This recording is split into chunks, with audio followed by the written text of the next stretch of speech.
Hi, I am Adarsh. I am co-founder of Sensus Energy. Hi, I am Kushagra. I am co-founder for SunSource Energy.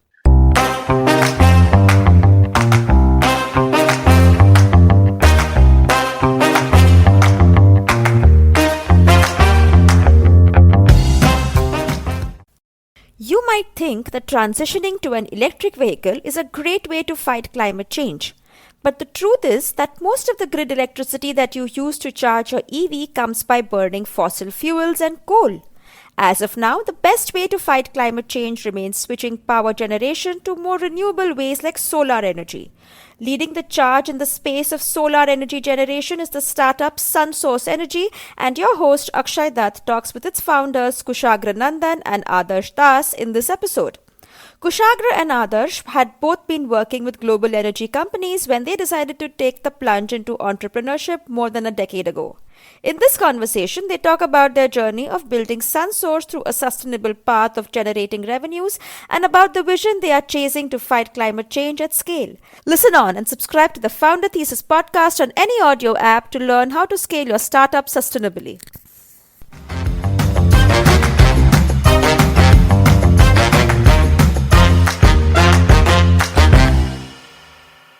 And after almost a year of working together, we ended up meeting at this conference that Kushal mentioned in Philadelphia. We were like, okay, what are we doing next? And so India was also at an exciting point at that particular time. There was a lot of discussion in India about what the next steps are, what should be the solar direction of the country. And the National Solar Mission was brewing, so to speak. So the National Solar Mission was kind of around the corner. It was to be launched.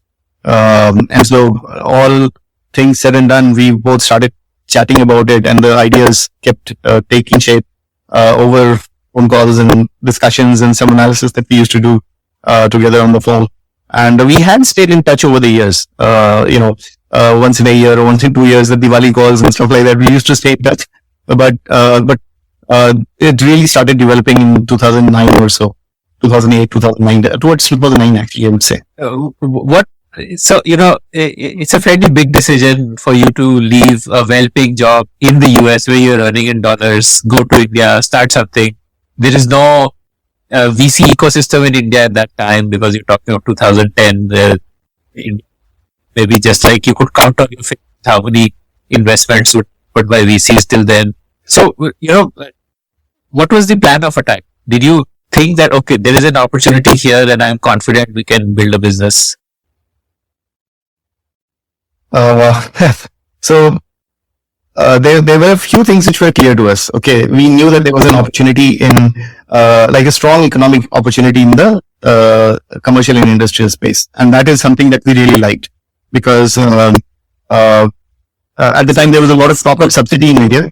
Just to clarify this, so you're saying selling renewable energy to commercial units, that was the opportunity you saw, or setting up projects for like selling energy or setting up projects? What did you see as the... So you were absolutely right. Those are two different businesses. Selling energy and selling projects are two different businesses. In the beginning, our idea was that we will start doing projects, selling projects, because we knew that in India, the financing ecosystem was not there. The project financing ecosystem was not there. And initially, if we rewind back to 2010, it was a time when the government was positioning itself as the largest buyer of electricity. The first National Solar Mission Batch 1 Phase 1 basically said we'll buy 1 megawatt or 5 megawatts, up to 5 megawatts of power from people who want to sell electricity, right? And they did an RFP where NTPC's NVV and ARM was responsible for buying that power. So this is a long time back, right? So it was a government-driven approach, and we actually advised some companies at the time on how to participate in that tender, but we were small at the time, and so we were very, very clear that long term we wanted to become a project developer and sell electricity. But at the time, we found it made most sense to start selling projects and to build up that track record in the marketplace where people start to recognize you for your work. Push, you want to jump in on that? One question I want to just add here quickly. Could you explain the value chain of the solar space, either of you, like from sunlight to selling energy? What happens in between? And who are the different players? Like, what is a solar cell? What is a solar panel? How does that get converted into megawatts. Sure. So if you look at a solar panel, right, you will find these blue boxes or blue squares, right? Then typically either 60 or 72 squares are there. Those squares in a solar panels are called solar cells. That is a basic starting block in order to, if you don't go beyond the supply chain, eventually it starts from 99.99% purified silicon, which is the majority of the technology which comes in. Silicon basically gets converted into ingots gets converted into vapors and cells. But then what we see is in the solar panel is a cell. And then you do in series and parallel combination like our Diwali lighting. You get a solar panel which is either 60 cells or a 72 cells. These days typically 72 cells because the sizes are getting larger and larger. And you get solar panels. So solar panel manufacturing and solar cell manufacturing till now has been mostly, it was earlier US and Europe. Then came the flood from Chinese companies, and then eventually, currently, majority of that market is dominated by Chinese companies at this moment. But we see now with a lot of Make in India push, a lot of Indian companies have also started to come up, and some of them are actually doing quite well, which makes solar panels here. But Mozambique had set up a plant in Greater Noida, I remember. I know yes. live in Greater Noida. What were they okay. manufacturing? So they were actually, in fact, manufacturing solar panels, and they were also manufacturing solar panel based on another technology called thin film technology. But because of the timing, it was around the same time that Chinese companies started to scale up, and they scaled up so fast that the other countries manufacturing, including India, Europe, US, they actually could not compete globally. So not only they scaled up hugely, but they also provided a lot of tier 1 Chinese provided very, very quality product as well. But if you forget about the tier 2, tier 3s, 3 companies. So in that sector, currently, if you look at globally, the large companies like Canadian Solar, Trina, SunPower, couple of other REC Solar, couple of others are there. In India, now we see Adani getting in, Goldie, Vikram, Bali. There are a couple of other companies as well which are scaling up in solar manufacturing space. And what we see is government support on the production link incentive.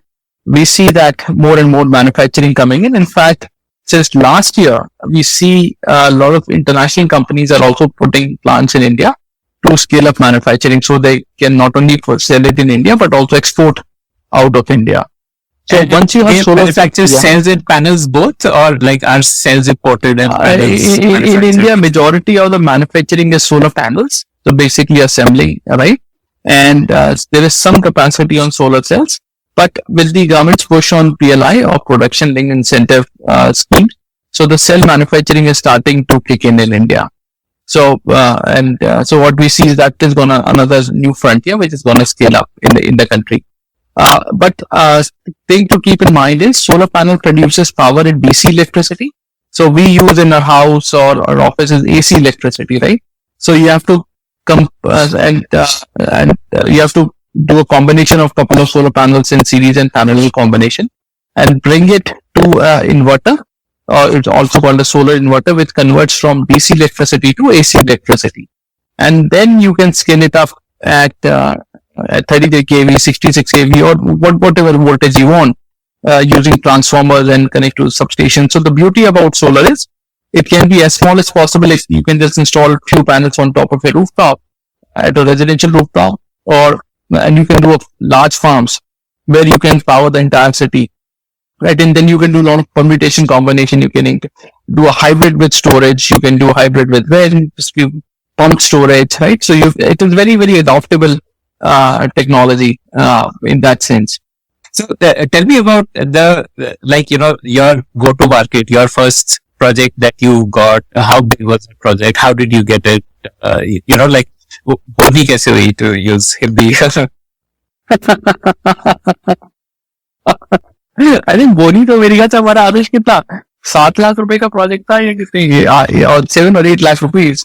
So we knew this company through common acquaintance, and they were in the process of building a 1 megawatt solar plant. But they wanted to invest, but they wanted somebody to design it, right? And or I think oversee the design. तो हम लोगों ने कुछ rate लिया, उन्होंने कहा, हमने कहा ठीक है, whatever it is, let's get started somewhere. So that's, I think, the Poli started, right? On that was like a consulting assignment, basically. That was like a consulting assignment. And then we picked up some small projects, 2 kilowatt, 3 kilowatt. I think were छोटे projects थे. But I think the bigger one, Adish, was the 100 kilowatt project, which we picked up in town called Bahraich, which is almost like 200 kilometers from Lucknow. Or I don't know how many listeners have heard about the town. So Bahraich is in the Ganges Plain, a very agriculturally fertile land. And interestingly, so we did a 100 kilowatt solar project with 300 kilowatt hour storage over there. And that was very challenging but very gratifying in the sense the problem was real. And the problem was it's a town where it's a basic, the location of the project was interesting. It was a mix of a resort at one end, and the other side was a residential school, boarding CBSE school. But out of 24 hours, they were hardly getting 5-6 hours of electricity from the DISCOM, and balance they were running on diesel gensets. And the diesel gensets were old, and the cost of electricity even in 2011 was around 24-25 rupees a kilowatt hour. But the owner of that location, very forward-thinking gentleman, we still have very good relationship with him, and it's a very, very forward-looking gentleman. He said, yeah, there has to be a better way to do it. And sitting over that in remote town, so he had in fact reached out to a few other players. They in fact ended up installing a 10 kilowatt project, which did not perform well.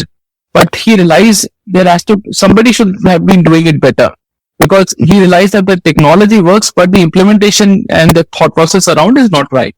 So somehow we got connected with him. He understood our background first, drilled us down, right? And then he told him, how do you solve my problem? So we studied the whole. It took a while. It took a while. It took more than a year to convince him. Yeah. Okay. To convince him, but it took us a few shifts from our side, go there, and the wiring was like old style wiring, right? You can imagine. And we told him exactly, this is what the pain point is. This is how you can solve it. This is how much it's going to cost to you, but this is going to be a return, and this is how it is going to happen, right? And he understood. And once he understood, he wrote us a check. We implemented the project. I think his payback was at that time, because including with batteries, less than 2.5-3 years. And the interesting part is that we were also doing the annual maintenance contract for the project. And during, I think, second year, Adarsh, we realized that some of the batteries were not performing well. And we did a lot of sensors and analysis around what was happening, what was not happening, because we also wanted to ensure this becomes a test project for us. So when we sent an email out to the battery provider that these many batteries are not performing well, so they rejected our claim. They said, no, this is at your end. Then we provided them with the data, and they came, and their senior team actually flew in, and they came, and then they came in, and then we presented them the data. He said, till now, in our history of last so many decades, nobody has provided us this kind of a data. And that was like a pat on the back. Okay, I think we thought, okay, now we know that what we are doing is right. And then not only replaced it, but the storage company actually, guys also became very good friends with us. Okay, and they took a lot of help from us. And the project is still running. And then they provided multiple references to us. And so that was, I think, that was the number one project on the project selling side. And then there was project with Vasant Valley School. One thing quite here, this was around the time. So the first few projects were smaller, like Kushag said, 20, 30 kilowatts, 50 kilowatts. But once this first project started happening, Then suddenly we got a flurry of orders from Rajasthan, from other several projects in Rajasthan, this one in UP, then a project in MP. So suddenly things started coming in a row, and basically this is kind of a shout out or a word of caution to a lot of entrepreneurs that there will be a struggle period where you're working a lot, you're getting a lot of traction in the market, and you're not getting purchase. You're not getting projects, at least you're not meeting with success. The success comes, but somehow it comes at a later time. What happens is this, like you said, Bowie, right? Serial number one is very, very important, and it's not easy to get when you are an entrepreneur. So, depends on the mindset that you're going in with, but you should have a thought process about getting your first project. And also, the first large project is kind of it's getting a break into a marketplace, right? Getting that first large project it actually doesn't come easy. You have to put in a lot of efforts, and sometimes it feels like you're pushing against a rock and nothing is happening, right? So, but the thing is that it's like threshold energy, the concept of threshold energy that we learn about in science, where you have to get to a certain level of effort, and then things move. And there are entrepreneurs that I've heard about, a fewer smaller set of entrepreneurs who have started with a client or started with a project. That is a very, very good position to be in. But for most people, getting that first big break is actually not easy. That was all. That was the limited point I was making. Post that, you told me that you started getting a lot many more projects. So how did revenue wise, how was it progressing? Like, what kind of revenue were you doing? Like, give me some numbers, like projects worth how many kilowatt hours did you execute? Like, just to understand the journey over the years. No, I think the first few years were very small. I think the first year we did almost including consulting work, almost, I think around 24-25 lakhs in year one. Okay. Year two, I think it went up. And you were both married and by this time. Oh yeah. So then we got married when we were in US. Both the wives were working there, and so the idea when we circulated with our wives. So I think the good thing was, or good thing is, we're still married, right? they bought into our idea. So, okay, and then they decided to move along. So I think that was a very big. So we had a little bit of money saved.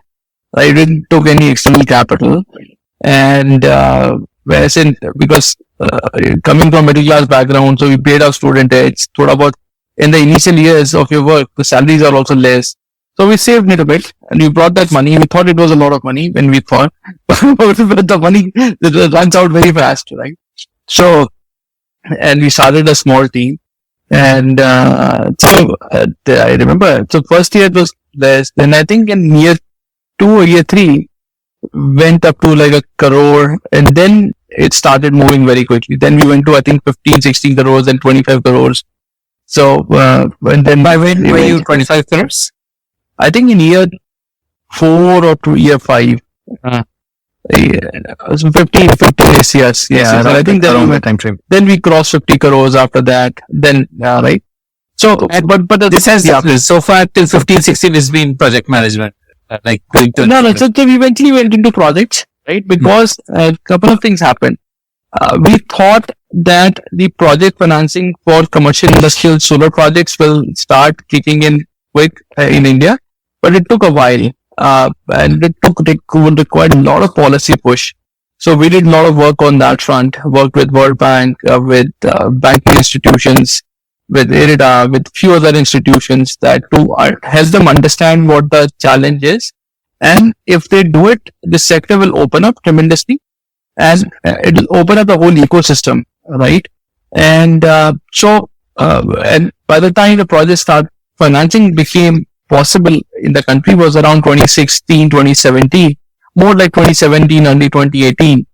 So till then, our strategy was to do projects and on a capex basis, but we also started doing on an experimental basis on our own balance sheet, smaller projects like 100, 200 kilowatts. We installed our own balance sheet, selling power to consumer and then flipping those to another investor. And then we developed a portfolio of 5-10 megawatts, sold it to one private Something like a build, operate, transfer. Yes, exactly that model. And then we started increasing that size. Then the break came in from an overseas client. We helped them sell a project in that country. And then, but our eye was always that we realized that sooner or later, once the project financing open up, the growth will come from selling solar as a service, right? A solar on energy, when we flip the model from rupees per kilowatt to rupees per kilowatt hour.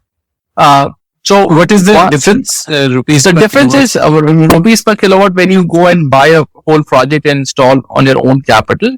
So you're paying in per megawatt basis or rupee on a kilowatt basis, right? But when you say it's a 100 kilowatt project, that means it generates 100 kilowatts every hour. So 100 kilowatt project will generate somewhere around 1.5 lakh units a year, plus minus depending on which part of the country you are in. And so it's a you can think about it. So you can think about 100 kilowatt as the nameplate capacity. Okay. It's like a motor or a thermal power plant. If it's a thermal power plant, if it says 500 megawatts, it's not always going to generate 500 megawatts, right? So for us, it's 100. It has the potential to generate 100 kilowatt. For example, if it's 100 kilowatt or 10 megawatts, it has a potential to generate 10 megawatt under certain conditions. But This is obviously 10 megawatt in 1 hour, in 1 minute. It would like what is no. I'll clarify. But the actual production from it will vary depending on the amount of sunlight. So if the sunlight is full and the weather conditions are right, then it may end up generating 10 megawatts. But most of the time in the early morning or, late in the evening, when the sunlight is low, it will generate less. So so what it generates is ultimately energy, and the unit of energy is kilowatt hours, right? So, just as a rule of thumb, you can think about, if you take a 1 kilowatt plant, for example, 1 kilowatt plant on a typical day during summer will generate something like 5 kilowatt hours, and in the winters will generate 3.5 kilowatt hours. Okay. During the whole day, right?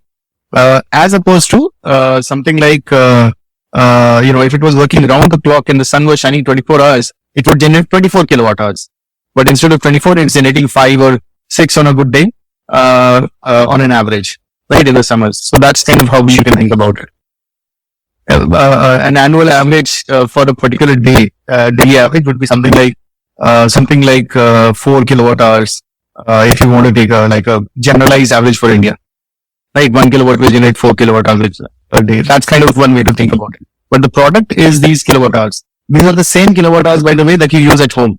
What appears, electricity meter on a monthly basis. So it's the same kilowatt hours, the same what we call units in India. Okay. So the moment you move to per kilowatt, rupees per kilowatt hour, it means you are now not selling service of building up a project, but you are selling the output of the project.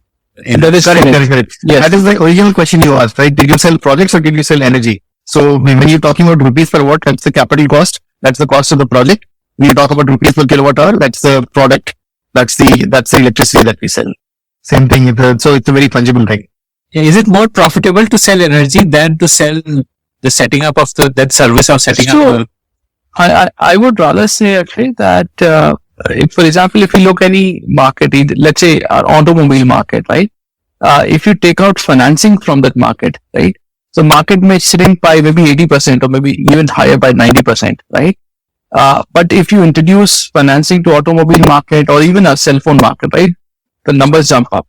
Same is in the case of, these are at the end of the day asset heavy capital, a lot of capital which is required. If you invest or introduce financing in these projects, it becomes affordable, right? And people will start buying, right? And then the question becomes who owns those assets, right? Either we own it, the customer owns it, right? And what we also realized that for customer, it is their one project which they're managing or maybe 2 projects they're managing. And they don't understand the technology. And going back to our customer number 1, he did a project, but he was not satisfied. But then he approached and found us and all that. And we still work with him. So, the gap which we saw in the market was, first of all, end consumers are generally not the best owners of these assets. The reason being they are not able to, first of all, qualify the installers properly, and secondly, they don't know what technology they are getting. But some of them, if they have the understanding, they have the team to help them understand, it's a very good investment for them. But I'm talking about majority. Plus, the other is a lot of people, they say this is not a core business. I would rather spend my money, because at the end of the day, everyone has a limited pool of capital, right? So I would rather spend that money in something I can invest in, or which will help my business, my core business. So therefore, then the market opens up for companies like us, where we can not only own the asset, understand the problem of the customer, provide a solution, and be the long-term owners of these assets and sell power on a long-term basis. And also do the annual maintenance, preventive maintenance, right? Do the billing and collections, right? So that we take away that hassle away from the consumers on doing it. But we are very focused on a certain segment, which is commercial and industrial segment, so that we sell or do these projects on scale. So essentially, when you sell energy, it is more scalable, because when you're selling projects, then you have to really wait for customers who have enough money to invest. But here, everybody buys energy, so the customers are already there. You just have to figure out what is the way to get all the pieces together. And you have the specialization, and you build in the specialization and expertise of setting up the project, of running it, maintenance. Maybe you put in technology and IoT so that you're able to get more output from. No, you're right. So we have a full-fledged network operating center at our premises. We monitor each and every of our asset very carefully, right? We have a team of data analysts, do a lot of AI-based algorithm, right? And try to understand how is this project performing than the other one.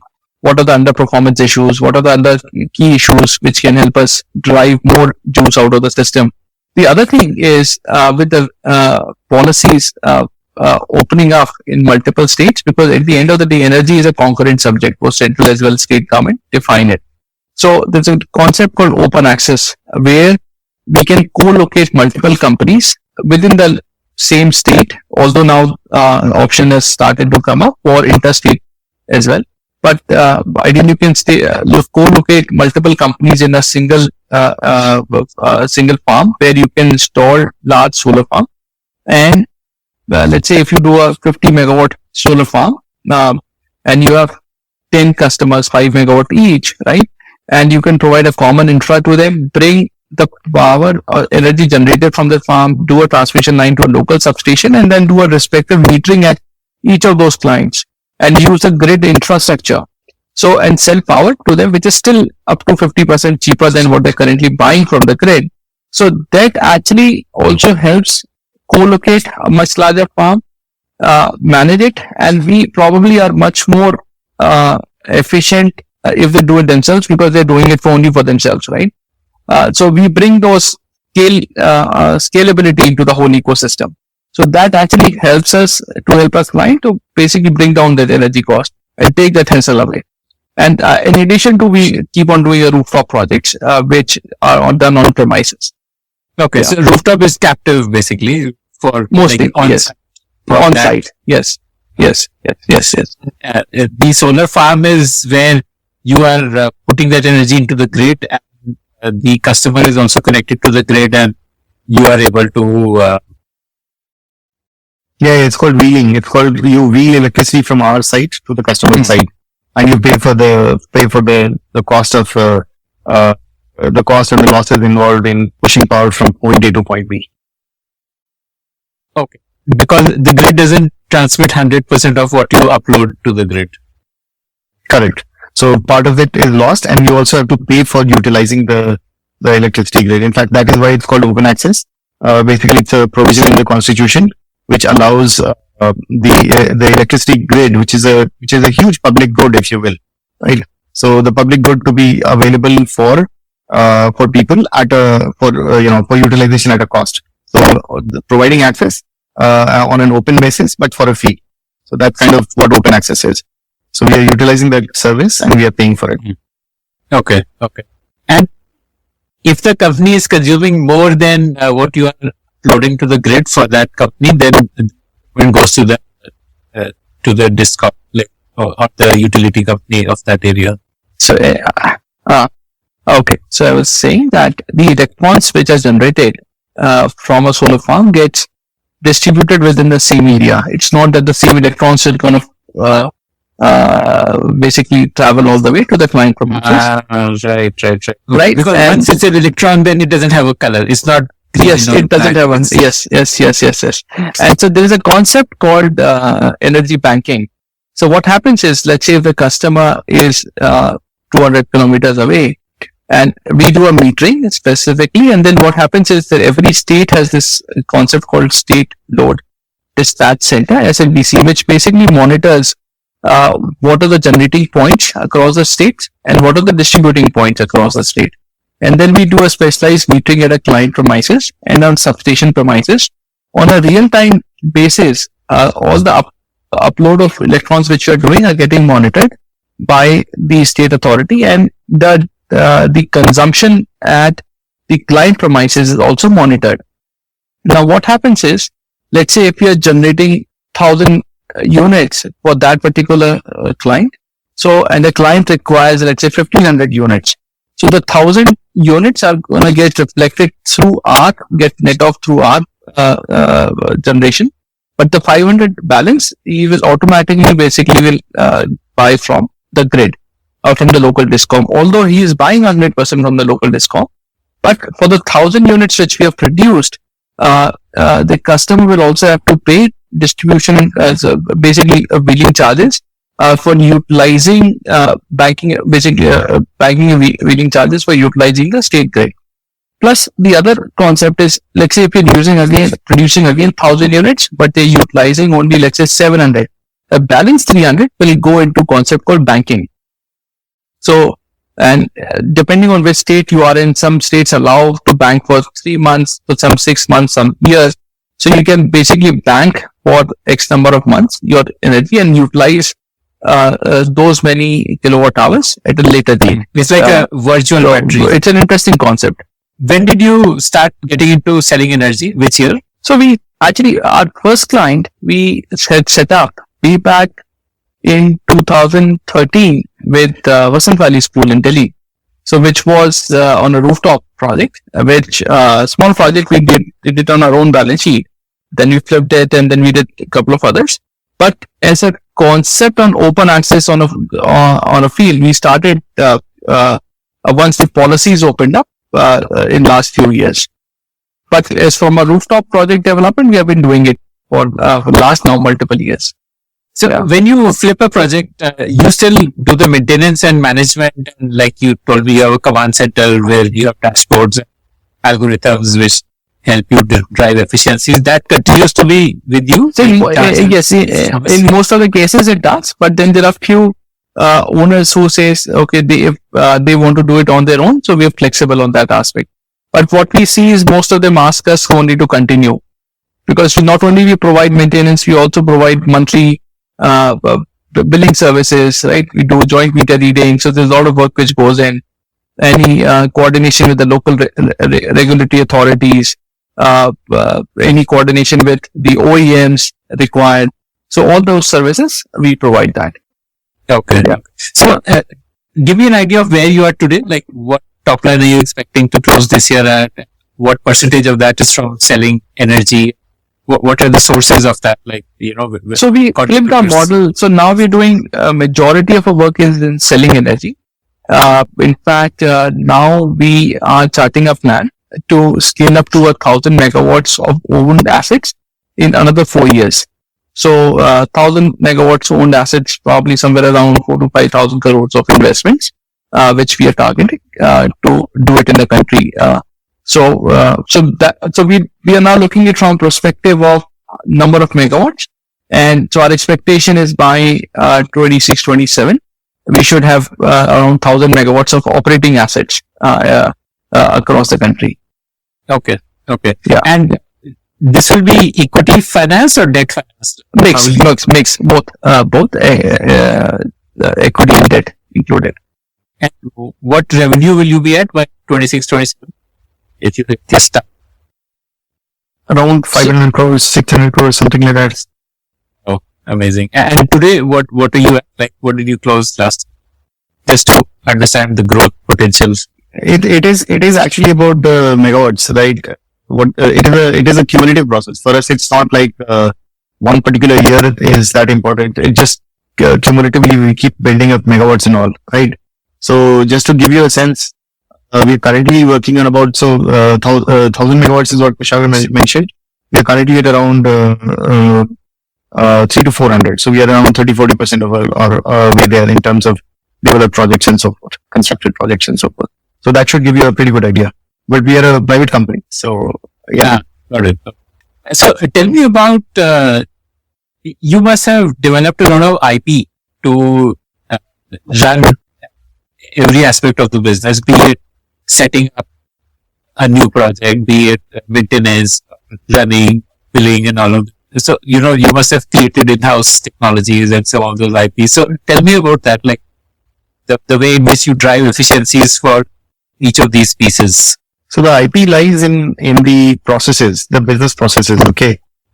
There is a lot of, or a fair amount of IP and engineering involved, because of a few reasons. The technology is always changing. Solar technology is not what it was, say, 10 years back or 12 years back. Inverter technologies, mounting structures, every project, especially when you do these rooftop type of projects, every project has to be customized.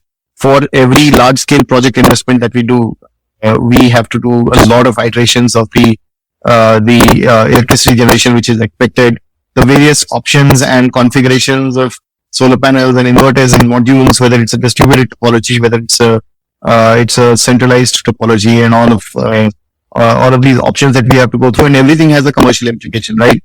So there's a lot of deep thought process that we have built up over time around how to design and how to build these projects on a cost effective basis.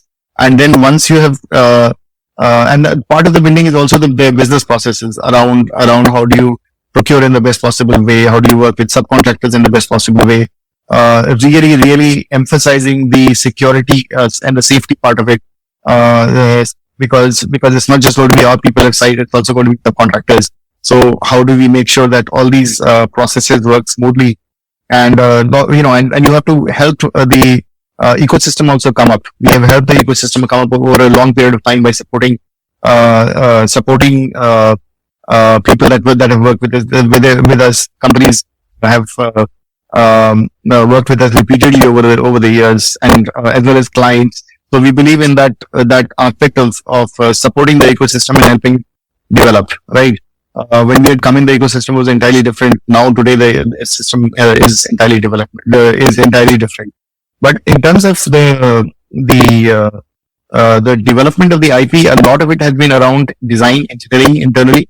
Then a lot of it, as Kushagra mentioned earlier, has been about, so once the project is completely constructed, then it's in the asset management phase, where you are thinking about extracting the maximum performance, squeezing out the last kilowatt hour that you can get out of every single asset, right? So a lot of IP is around that. What is it that causes, for example, availability loss? What is it, how many times do you have to do cleaning of the modules? In India, we have a lot of dust, a lot of soiling of different types. And you also have the situations where in the same area, one particular plant is outperforming and one particular plant is underperforming. So really understanding why it's happening and working on a very sustained basis. It's not like a one-time effort. Working on a very sustained basis to extract the maximum performance out of it. And the solutions and the IP that gets involved is different in each case. In some cases, it's a particular type of cleaning approach. In certain cases, it's brute force, basically increase the number of cleaning per cycle, number of cleaning cycles per month. In certain cases, it's more about making certain interventions around the site, right? Then there's a lot of depth now coming up across doing a health test. So if you think about a solar asset, you have to think about the health of the asset and the performance of the asset, right? The health of the asset is, let's talk first about performance. Performance is squeezing out the last kilowatt hour. But the health of the asset is around how long it's going to last, how well it's going to perform over a long period of time, and what will be the operation and maintenance cost of that asset over a longer period of time, right? So you need to, your plant performing maybe very well maybe performing very well. But sometimes what will happen is that there are hotspots that start to develop in particular solar panels or arrays or inverters that are about to fail. So that sort of thing, we are getting into a predictive maintenance type approach. So the mindset is, a solar panel, if you think about it, and that's where both Kushal and I came from. Solar panel or inverter is a highly engineered product, right? But in those highly engineered products, there is a lot of existing incumbents who are doing a lot of work on releasing the next technology iteration. They're releasing the next product iteration, right? And what we need to do there is keep very, very close tab on the market, right? And these people, in any case, because we are a large buyer, they come and pitch to us, and we have a very good idea of what they're doing for us. There, the IP lies in making choices, technology choices, and what is the right approach for us. It's a horses for courses type of thing. You've picked the right technology for the right project, and a lot of it is around customization. And energy storage is now becoming big. So looking at how energy storage can be integrated into the assets that we are looking at. What are the implications on lifetime cost or levelized cost of energy, LCOE as we refer to it, from these different assets. So it's a combination. So I would divide it into three phases. Upfront project development, where we are looking at figuring out the land, the connectivity, and so forth. Doing the financial financial projections, if you will, along with figuring into it project finance, which is very different from normal finance. It is about long-term financing, whereas the lenders, whether it's banks or other entities, they look at these assets in a very different way, different set of risks and so forth. So one set of IP is around project development, project finance. Another is about designing and building core, which informs everything, which informs the front end and later on during construction, operation and maintenance. So these three groups of IP is what we look at. You said project finance for solar projects is different. Why and how is it different? Oh, because it's most of us, when we understand finance or understand loans and all, we think about consumer loans, right? Consumer loans and banks lending to consumers, right? And consumer loans are understood in either ways, right? There's a kind of a personal or equipment type loan, and then there are housing loans, which are typically the personal loans or equipment linked finances like year, 2 years, 4 years, 5 years, right? And then housing loans are anywhere from 5 to 20 or 30 years now, right? So those are the two categories of loans most of us understand. Project finance is linked to infrastructure. It is very, very long-term oriented, and the set of risks that they look at are very, very different. So think about it, right? If you're lending to someone for a year or 5 years, it's a very different thought process, very different level of due diligence that you'll do than if you're lending for 20 years or 25 years, right? And your money is going to come over 15 years, 20 years, whatever it is. So they look at there's a lot of focus on the technology. There is typically a lender's engineer who comes in. They look at all the numbers that we have, generation numbers and so forth. So there's a lot more scrutiny in terms of how it's going to. And in a simplistic manner, what basically lenders are looking for is eventually they're ensuring the cash flows. What we are predicting is, are they going to come in or not? For example, if you're saying, if the system is going to generate, let's say, 20 lakh units on an annual basis, and this is the multiplier by the tariff.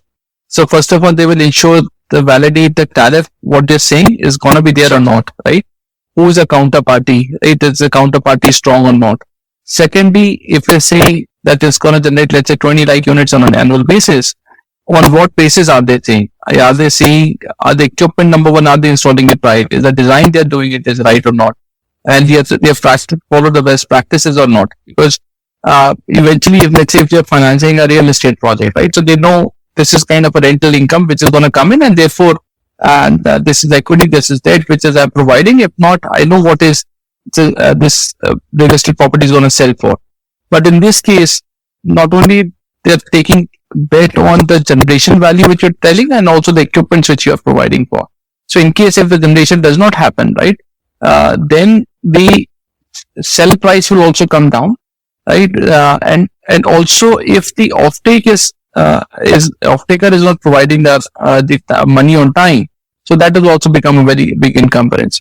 So that's where the financing becomes a little bit interesting in this. So, as an organization, talk to me a bit about like what's your headcount, how many people do what, like a little bit more about how you're running the business. We are about upwards of 150 people. About, I would say, something like 50% or somewhere between 50 and 60% of the people are based out of Noida headquarters, and the rest are working in different parts of India, either on construction sites or in asset management clusters. Okay, so when you have a portfolio of projects in a particular region, when we have a portfolio of projects in a particular region, we put a cluster manager, and sometimes for larger sites, including the ground mount sites, the large ground mount sites that Kushagra mentioned, we put full-time engineers also, right? Full-time engineers or site managers. So with a mix of these types of people, we are in that 150 to 160 people range. Full next level complement of teams. As you can imagine, sales and business development and marketing is one. Finance, project finance is another set of capabilities that you need. Design engineering is another set of capabilities. Quality, EHS is another set of requirements. So we have full-fledged teams handling all these various aspects. And of course, project management is another whole set of the same, where you are building projects. Then asset management, where you are looking at built-up projects and you are maintaining those and doing all the billing and settlement and those types of things. So these are all the various capabilities that we need, and we are like full stack, would say full stack developer with all the capabilities. Again, oriented very much towards commercial and industrial. So many of these, as you can imagine, business development for a utility scale business that you were talking about would be very different than business development focused on CNI, right? Different set of approaches and skills and abilities. So all of this for us is very geared towards CNI. That's one of the things that consumers like, actually, the fact that we are very focused on commercial and industrial, because they know that they'll get the level of service that they need. Right. So I'm guessing in the early days, your on ground for maintaining a running project, maybe on ground staff would be doing say 80%, 20% would be head office. Then with IoT and all of these things, that ratio must have changed. Tell me about that. Like, how much of on-ground work have you been able to shift to a central headquarter by using IoT and smart devices? What are some of those innovations in IoT and smart devices to help you do the maintenance and operations? I would even expand it and say digitalization, right? There's a lot of work which happens at sites. The work being done at sites is automatically updated into our ERP in the head office. Similarly, we have in the network operating center that Kushagra mentioned earlier, we have a place where IoT based data is coming from all the sites across the country to a single location. It's going on the cloud.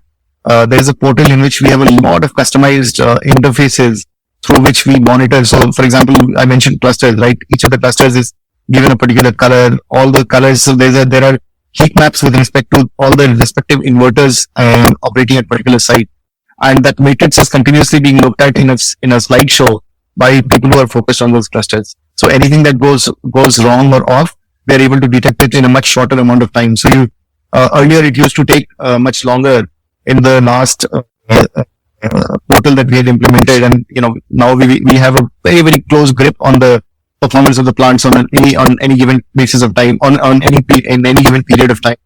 One thing that happens is, one of the things that has changed fundamentally is, for example, if there is an issue with cleaning, or if we have subcontractors doing the cleaning under the supervision of our cluster managers or site managers, right? So once there is a cleaning, we know the cleaning has happened or not, because we know the bump up in energy generation, right? And so the work on IoT, compiling data, and all the data analytics that happens in head office is very closely linked and has a close feedback loop with what is happening at the ground, right? And it's on a continuous basis, and it's in asset management, it's in project management. All of these things are very, very closely interlinked, and so that digitalization has definitely driven a lot of efficiencies and it continues to drive it on an ongoing basis. The IoT devices essentially give you energy values, like how much energy is generated from one panel or from how much energy is stored in an inverter, how much is passing through. That's the core data which you are getting and then building on top of that. Like, yes, but at a very granular level, and there's also more data. So energy is one part of it. Energy comes from current and voltage readings, right? But it comes to us from the inverter level, and at any site we can have 30, 40, 100 inverters installed, and so that data is coming at the inverter level, and it's on a per phase basis, right? Each of the three phases which are there, it's coming from a per phase basis. Not just that, we have weather data. We have our own MET stations installed at most of these sites.